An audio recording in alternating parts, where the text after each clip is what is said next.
Bir donuz iki böyük ölkə arasında necə münaqişəyə səbəb oldu?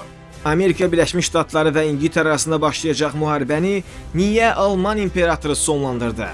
Tarixə səyahətdə bu dəfə kitablara donuz müharibəsi kimi düşmüş hadisədən danışacağıq.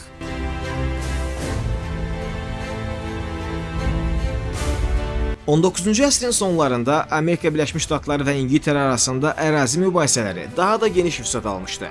Hətta digər ölkələrin sərhədləri belə bu iki ölkə arasında imzalanan müqavilələrlə müəyyənləşdirilirdi.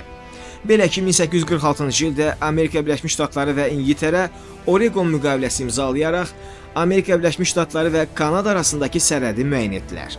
Ancaq həmin dövrdə xəritələr çox dəqiq olmadığından Vancouver adasında yerləşən San Juan bölgəsi tam bölüşdürülə bilmədi.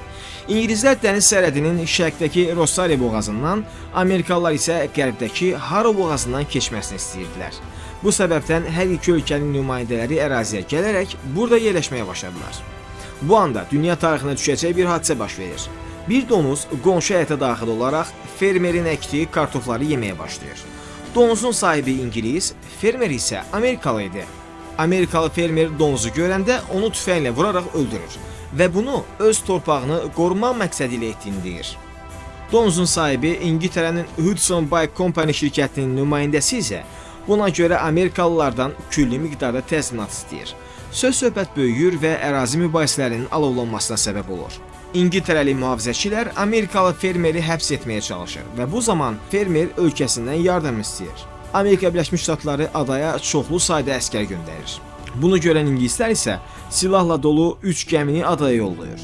Bir donuz səbəbilə 2000-dən çox əsgər bir adada üz-üzə dayanmışdı. Silahlar çəkilmiş, atəş açmaq üçün hər iki ordu komandanlığın əmrini gözləyirdi. Bu zaman araya dövrün İngilis admiralı Robert Baynes girir. İki böyük millət bir donuza görə müharibə edə bilməz deyən Robert aranı sakitləşdirir. O, Amerikalı həmkarı General Scottla razılaşır və hər iki ölkə məsələ həllini tapana qədər orduları adada saxlamağa qərar verirlər. Bu proses düz 12 il davam edir. Məsələnin digər maraqlı tərəfi isə ərazi probleminin həll olunması oldu. Belə ki, 1872-ci ildə Amerika və İngiltərə Washington müqaviləsi imzalamağa razı olurlar. Məhkəmə qurulur və ərazinin hansı ölkədə qalacağı qərarına inanmayacaqsınız, amma Alman imperatoru 1-ci Wilhelm verir. Qərara görə San Juan adası Amerika Birləşmiş Ştatlarına verilir. Tarixdə isə bu hadisə donuz müharibəsi kimi qalır.